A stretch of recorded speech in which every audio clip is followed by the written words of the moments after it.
Right, ladies and gentlemen, welcome back to a Big Camp vlog. We are 13 weeks out from the first show, maybe. There might be one a weekend before. We will see how the logistics line up, which I need to do, which I need to book.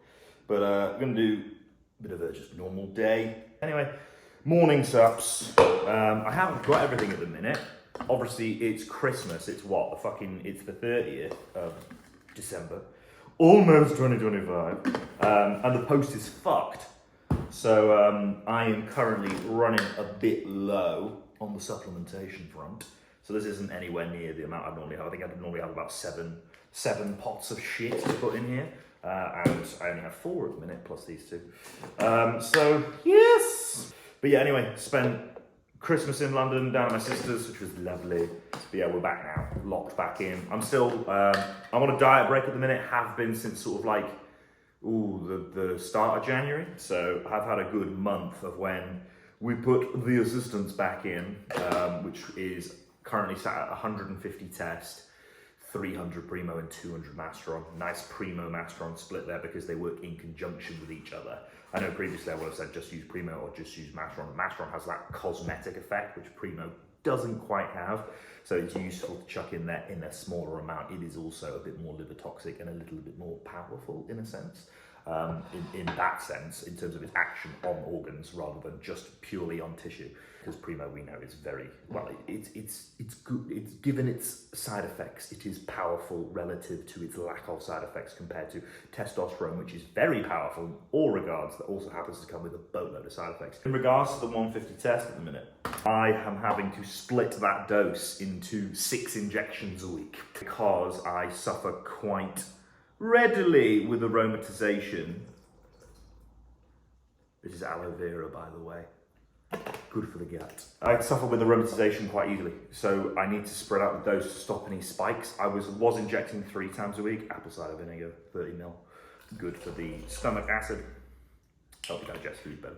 That's empty now. Splitting up the dose to 6 injections a week rather than 3. I know that's probably quite extreme given that it's not even a gram of gear. But it is still, what is it, 4.6 mil or something like that. I can still split it up quite well. I'm literally doing like 0.8 mil in each injection, which also is great in terms of injection discomfort. And I use a brand at the minute called Purifarm, which it's a UK-based UGL. Really good, in terms of its pip, like no fucking pip unless you use like 2 fucking mil at once. So, you know, Primo and that sort of thing, when I've used ROM in the past, like I had to use ROM at the start of this prep because I actually didn't have any Purifarm Masteron on me, I only had ROM, and they're different carrier oils, so I didn't want to mix the two. Purifarm has a slight green tinge to it, which initially you're there like, but then you realise it's just Hulk juice, so it's fine. Anyway, I didn't mix them, so I just did ROM gear, and I still had some Primo left over. That's pips and all, by the way, that's a juice from a lemon. Still had some Primo left over from the ROM stuff and used that. Fuck me, I only put 1.5 mil in my glue. I was like a fucking golf ball in there. It took about 4 or 5 days to dissipate. It was horrendous. So yeah, ROM, good quality gear, but Jesus Christ, it is not, a couple of grams of that, pink salt. It is not nice to inject. But anyway, I'm gonna fill this up. So yeah, that's my morning Superman drink. Okay. 10 grams of glutamine for better absorption of the gut. You can't use this intra-workout or anything like that as much as what people have done in the past. This only works fasted. It will only help to serve nutrient uptake if you are fasted. If not, it doesn't fucking do anything. It's a waste of time. That's why people are like, I'm taking 60 grams of glutamine a day, nothing's happening. It's not working. Systol Max, basically blood pressure. In short, blood pressure. Helps with blood flow, hopefully to keep your blood markers lower, because obviously when we take steroids, it stimulates red blood cell production through the kidneys, and that will result in higher blood pressure if left for a long period of time. So this is one of those things that will help reduce that overall number of platelets, size of platelets, this sort of thing, variation of size of platelets. Lipimax, this is for your lipids, so HDL-LDL ratio should help to keep that in line. If you've got really high cholesterol, you can have a problem in terms of lining your arteries quicker, regardless of whether that's made up of HDL mostly or LDL. You're still going to have problems in terms of too much cholesterol. So we have our total amount of HDL, HDL is good cholesterol that gets suppressed quite a lot when I use DHT, as it would for anybody. So it's a thing of obviously keeping this in to help obviously bring it up, along with like fish oils and making sure I'm getting plenty of good fats in my diet. So there's that. And then in terms of LDL as well, that might raise if you are, one, eating crap, so Christmas, basically eating a lot of crap, which I have done. Also in terms of using anabolic steroids, they do tend to raise your LDL, so you have to be wary of that. The ratio between the HDL and LDL is probably the most important thing we want to look at in terms of keeping a healthy cholesterol lipid panel. Because if you have a skewed one and your LDL the ratio is more skewed towards LDL, you will start lining your arteries quicker than if it wasn't skewed that way.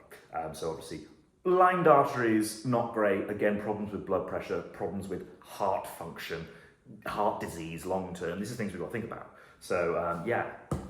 Making sure we're taking supplements to help alleviate those problems. And people who don't want to take supplements because it costs money, don't do the fucking steroids. You know, you need to look after your health. You're not going to be a bodybuilder for very long if you can only blast gear for just 10 years and you're like, oh, I'll be out of the sport by then. You won't be fucking Mr. Olympia after 10 years unless you are a freak, you know, Chris Bumps and that sort of thing. Especially if you're an open dude. No chance in hell are you getting to the Olympia by the time you're 25, and if you do, you're going to be very unhealthy. So yeah, one of those, you're not going to be in the sport very long if you do that. So look after your health, please. And then Hydromax, obviously some hydration to start the day. I also have this intra workout, so taurine, cranberry extract, coconut water, that sort of shit, normal sort of stuff to keep you nice and full in terms of muscular fullness, water in the muscle, that sort of thing.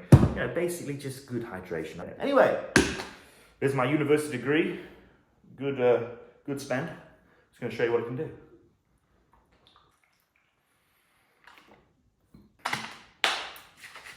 Still quite lumpy.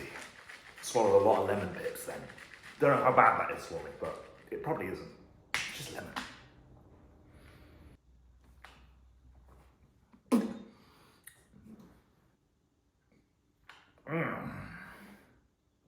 Ooh, gritty. Yes, shit mix first thing in the morning. How much debt have I got now? 50 odd grand in student debt. All goes into this baby. Economics degrees, who needs them? Who needs them? Oh yes, also, I have purchased a house. A long story anyway. I was working in London for 3 years, not really going anywhere with that in insurance. To be fair, I wasn't suited to it. I wanted to do this. This is what I wanted to do, bodybuilding. And insurance was a means to an end, which obviously if you're working with people who their whole fucking life is that job, they're not going to appreciate that. So I wasn't committed to the cause, so naturally, it wasn't a good fit. It just got me to where I needed to be in terms of also building up a coaching business, also getting better as a bodybuilder, etc. So anyway, that's a long-winded way of saying I eventually got out and moved home, and about 2 years to the day, put an offer on a house, which I would not have been able to do in London because I was spending money like it was water.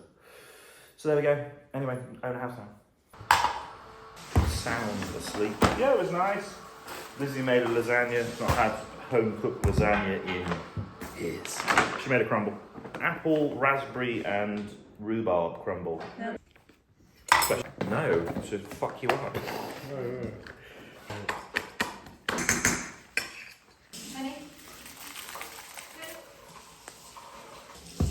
Oh, here he comes. Dentist stick first, please, Alexi. Highest radiator in the run there.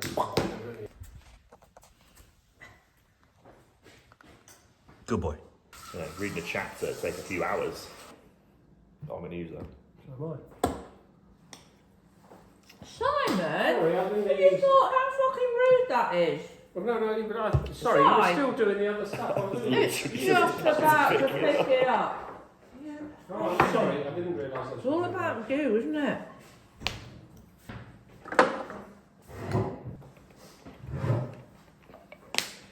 More of that. At the minute, training day food is 550 carb, 180 protein, and 50 fat. And then training day is, that was training day. Rest day is 180 protein, 460 carb, and 55 fat. The difference split there is just to account for the fact that we need more carbohydrates in order to train better. Obviously, carbohydrates are the most readily available energy source for your body to utilize. I also put in some maltodextrin in intro, which we'll cover, but that was meal one, and that's also my pre-workout meal. I've got some work to do now, I've got some client work to do, which has been really, really good recently. I've really been on the case with guys in terms of their form videos. Definitely found the guys that send me more form videos, they make the most progress because I can constantly reassess their form and show them how hard they're working. The majority of the time with anything progression-wise, it's the training. It always comes back to the training. As long as your diet is good, 95% good, and it's whole foods, you're not eating crap all the time, like, oh, go on a fucking rapid bulk, because I usually eat shit all the time. As long as your diet's relatively good, the training is the thing which really makes the difference, and I have to really push guys to train harder. They don't know they're not training hard until you show them, and they have to video stuff, and a lot of guys are really reluctant to video, because I don't want to bring a tripod in the gym, all the stigma of that. It's your fucking, it's your progress at the end of the day. If you want me to help as much as I can, which I want to help as much as I can, I need to see everything, and I can't be there in person. So it's one of those where the guys that send the form videos are the guys that do the best. So I've really been pushing that. I've also been pushing for guys to really tell me what their goals are and specify them. So obviously we go like, well, people are like, I want to get in shape. What does that mean? Like what do you actually want to look like? Then we got to drill down into what that is. Maybe it's a person, maybe it's a certain thing, maybe you want to bring up a certain body part. We've really got to get specific, and then that relates directly back to their plan, and then what I want to see from them in terms of their training videos, in terms of how everything else is. Obviously they want to lose weight, and it's got to be on the diet, but we've also got to train hard, got to make sure we're getting all the cardio in, the steps, hitting all the fucking tick boxes and getting everything done, meet the threshold, push the envelope. Essentially, we don't want to just be trying to fucking, meander away through things. And that's what I found with a lot of guys who haven't got a specific goal with their training. They're just going to the gym for the sake of going to the gym. They've got into the gym and they're like, well, I just go to the gym now. It's a habit. It's got to be more than a fucking habit. Jesus Christ. Talk about guys being motivated. It's not about motivation. It's about momentum. We've really got to get guys in the gym wanting to train hard for a specific reason. You're never going to sit in that pain. You're never going to push through that pain barrier if you haven't got a reason to do it. There's no point, is there? Like, why would you just take pain for no fucking reason? You've got to have a reason to actually push through it, get to it, and really want it, because that's where the gains are made. And if you want to look a certain way or pursue a certain lifestyle, be a certain person, you've got to fucking do it in anything, not just building muscle. If you want to be smarter, you've got to sit down and do the fucking horrible, boring work. And when it comes to training, I think, plenty of people are there like, oh, training's really hard. It's like, if you love the result of what it does and you understand why you're doing it, you will love it, because the momentum will carry you forward and you'll start seeing those changes and you'll become addicted to that progress. And that's where people say you love the process, is the fact that you have the momentum, you're carrying it forward, you're seeing the changes, you're seeing the improvements all the fucking time. When people drop out and skip out and all this sort of stuff, they're like, oh, lifts haven't moved for whatever reason. Okay. I have it with some clients. They're like, oh, well, this lift has stalled for the past 4 weeks. I'm like, okay, if you're at the point where the effort is too great to surmount another rep, then we need to reassess your tempo and your form and basically have a big reset. If I need to drop the weight off by a plate for the sake of improving your connection to that exercise, that muscular connection, then let's do it, because that will make for a better long-term solution, because you're able to feel the exercise properly. Like, the good example here is like, you can drop 2,000 horsepower in a car. We make no rubber that allows you to consistently utilize that horsepower for it to reach the road. You can have as much weight on the machine as you want, but if you're just slinging it around, not getting traction through that muscle you intend to work, and you're just feeling it systematically across the whole body, then what's the fucking point? We're bodybuilding at the end of the day. I want to increase the size of a certain muscle. I've got to be able to fucking feel it work. And as much as people want to sit there and be like, oh, well, a pump doesn't necessarily dictate whether you're actually going to grow or not. Yeah, it really fucking does. You've really got to feel the muscle group that you want to challenge. Otherwise, you will feel there is no challenge presented to it. And you see loads of people being like, oh, it looks like a fucking bullshit exercise. A really good example of that's like lying bicep curls, 45-degree laying bicep curls, where people are like, oh, why are you even doing these fancy smancy exercises? Like, oh, can't you just standing curl? Okay, go try it. You'll only be able to use like 10 kilos, and it will fucking destroy your biceps. It will absolutely kill. And if you can get really strong at an exercise you are weak at, you will see the massive differences. And obviously, if you can really get some solid connection through that movement as well, then even fucking better. Connection does take a while to establish, to be fair. It becomes a skill, recruitment, this sort of thing. The ability to feel a muscle is going to base upon how you can actually, like, say, for instance, hack squat, press through the foot, that sort of stuff. Leg extension. See plenty of people miss out the top part of a leg extension, not lock out the knee. Then they're not going to get the full benefit of the actual movement itself. You really want to get that quad as short as possible. Training is about attention to detail and effort. And that's what you've got to provide as a coach, is to be able to reassess somebody's effort and really tell them if they're just bullshitting themselves. Because a lot of guys will bullshit themselves, and they'll be like, initial consultation is always like, how's your diet? I was like, it's relatively clean. And they're like, how many times do you eat out a week? And they're like, and then instantly it's like 3 times. You're like, yeah, well, it's not then, is it? And they're like, oh, but I've been trying to lose weight, but I'm not counting macros. It's like, well, you're a fucking moron then. Imagine saying, oh, I'm an accountant, but I don't look at the balance sheet. And you're like, well, you're not a fucking accountant then, are you? You're not doing your proper job. Like, bodybuilding is, to an extent, physical form of accountancy. You're constantly assessing your weights, you're constantly assessing your own body, how your training's going, and all of it produces a shitload of numbers. The numbers are really useful. Obviously, it's not the only thing to go off. We've got to consider the look as well. It is a visual based sport, but like, numbers are really fucking important when it comes to anything. This is why, Moneyball, great example. Baseball, they won, the full season, just through stats alone. So you really do have to, as well as considering the look, you can't get lazy with your numbers. You've really got to assess your numbers and make sure that you're on it, because a lot of people draw a lot of benefit from seeing trends, from seeing results over time. And it's not always evident in how you look, especially when people don't have a trained eye for what bodybuilding is. I get it all the fucking time when people they see my physique update from 13 weeks out. Some guy was like, oh my God, you're peeled. And I was like, I'm not peeled. They're like, oh, don't discredit yourself, bro. You're clearly very lean. I was like, peeled means stage ready. You just don't understand what the term means. But anyway, that's a number in itself. People just don't see the look. So you need the specifics of what you can look at on a spreadsheet and go, this is happening, this is occurring, I can see everything happening right now. And this is a really, really, really good reason why when you start out, it's a good idea to have a coach, because they know more than you. It's like, if you're running a business, you hire an accountant. You don't try and learn all the accountancy shit yourself, because there's so much to know. And in time, you might learn, especially if you start getting involved in wanting to lower your amount of tax that you have to pay, because obviously there are ways around it and stuff like that. Then you need to get involved with that, and you need to understand the processes and why you need to make certain payments on certain things and transfer things across and that sort of thing. So it's the same thing with bodybuilding, is you learn by being told, and then you have to be an avid learner when it comes to training, nutrition, drugs. You see a lot of stuff at the minute, which is like a load of younger guys on TikTok being like, oh, 4 to 6 rep range with 2 reps in reserve, and this is the only way to grow it, and 1 or 2 sets in exercise. And you have some people being like, no, that's not how you grow. You've got to do higher rep ranges. Guys are saying higher rep ranges have generally been training for 5+ years and might have quite a lot of competency when it comes to training and a good physique, whereas these younger guys don't have much physique, and they've heard this from other guys. I will tell you now, those guys you've heard that from, it's not wrong. It isn't wrong. It is true.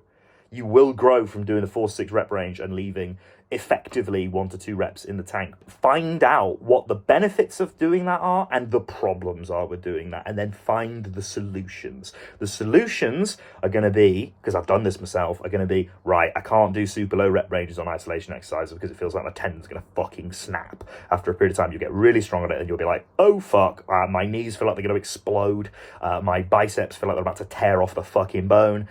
So you're going to realise that you probably need a slightly higher rep range for those. You don't have to go crazy high. It doesn't have to be like a fucking 15 to 20 or something like that, but you can definitely utilize an 8 to 12 or a 10 to 12 and continue to make very, very good gains whilst also doing lower rep ranges. You can also utilize intensifier methods in order to extend your period of time you spend close to failure and get more work done in a shorter period. Yeah, so there's plenty of little tricks you can learn from training of how to make the rep harder.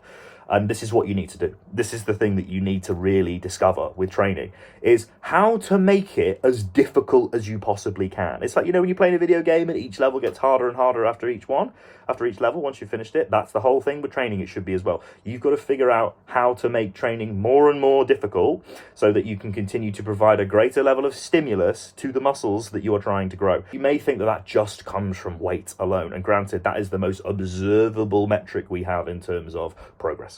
But we also have videoing things, your form, your tempo. The thing I would try and do is find the most challenging way to perform that exercise within reason.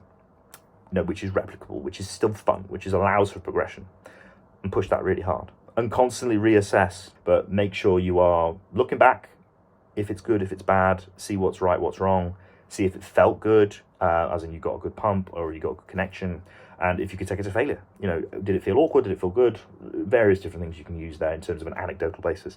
And this is what you need to base your training on, is the anecdotal effect. That's why I said, go and do your 4 to 6 rep ranges on everything and find out what the good and the bad is, and then find the solutions to the problems. Because you need to know how anecdotally it works for you. And that's the only thing that matters, because bodybuilding is about you. However, when you see guys that are better than you when it comes to competing, and you see like, oh, well, he's got this and I need that because that's obviously why I've lost. Look at their training. Look at what they're doing. Because if they've got a certain body part which is outstanding, you may want to take from their training because they know what they're doing. And you've got to be able to sort of sit there and go, okay, they're better than me at this certain thing. Why? I need to look at why they're better. And when it comes to actual body part size, it's their training. It's nothing to do with their food or their drug use. It's their training. They're not just like, yes, when you inject drugs in a certain place, you get more androgen receptors in a certain site over time, but you also get a build of a scar tissue. So, you know, it's that correspondence. It might be bigger, but it's also going to be more inflamed and there's going to be less detail in it. So it doesn't really matter at the end of the day. Regardless, look to their training. That's the thing you need to think about when it comes to growing a certain body part or growing your entire physique. Take what you can from each of your favorite influencers. And granted, these days, everybody says the same fucking thing, but there is a consensus about what actually works. So, you know, if you're finding differences of opinion and conflicting views, try both. Yeah, and nail the shit out of one. If you get to a point where that stops working or you're running into problems, you're going to inquisitively, naturally look for a solution. Otherwise, you just give up, wouldn't you? So you're going to have to find those solutions, and it may come from finding a different training program. I used to train in the bro split style. Then I started reading about Dorian Yates, and I started the ones Mike Menzer and that sort of stuff. The one set thing, and obviously you incorporate fewer sets, more rest periods, and you grow again. You're like, oh my god, I'm so much stronger, you know. And then you start thinking, okay, how do I improve my form? How do I improve my tempo? How to make this exercise more difficult? Anyway, that's what I do with my clients. We've really got to have a big discussion about what's going on here, and I need them to understand why they need to be relaying information back to me so that we can pursue their goal.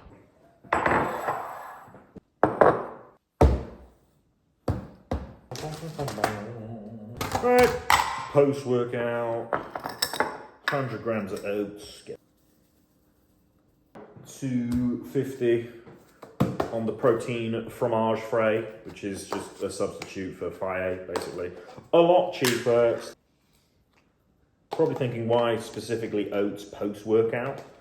They are more fibrous than cream of rice, and as such, they don't digest as quick, so I don't want to have them before.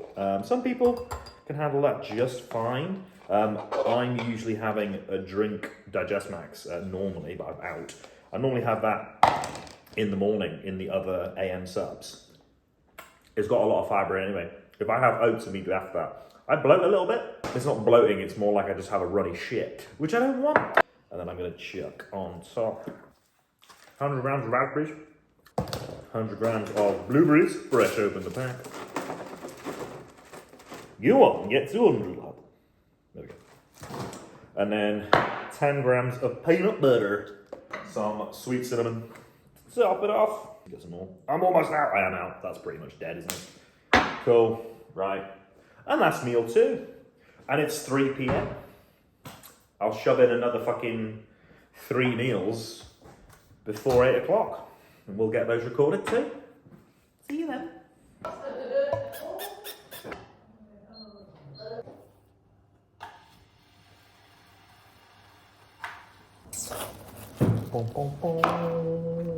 think we just didn't do anything yesterday. Doing like literally nothing in a day. Are you going out tomorrow? Where have all my big eggs gone? They've been eaten. I'm sorry. I've got 4 left. I know. Yeah. 2 bagels, 2 turkey bacon, 1 egg, 180 grams of pear, 100 grams of cucumber, 100 grams of tomato. Banging. Meals 4 and 5, both at once, in the same pan, because they're both a rice meal. Different meats. Different proteins also. Right, 170 grams of rice across both meals. Chicken stock cube. There you go. Ground cumin. A lot of that. Saffron, supposed to help with anxiety. It just tastes alright. Hello. And then turmeric, because helps with full of curcumin joints. No, I'm talking to myself on the camera. Right, 100 grams of carrot, need a knife. So chop that up. Chuck it in the pot. 100 grams of courgette. A little bit more. It's annoying. My nose won't stop running. Oh dear. Half a red pepper. Put it on a relatively warm heat, wait for it to boil, then put it down to simmer. Is that one squishy? No, they're all fucking rock solid, right? Right, one meal is going to be a turkey meal, the other is going to be a tuna meal. 2% low fat, basically chicken. Just a bit different texture, tastes a bit different. So 100 grams of this. Can of tuna, plain and simple. I'll go over it. A kiwi. Skin on. Take the label off. Yeah, 80 grams. It'll be fine. 100 grams of grapes. 100 grams of grapes, there we go.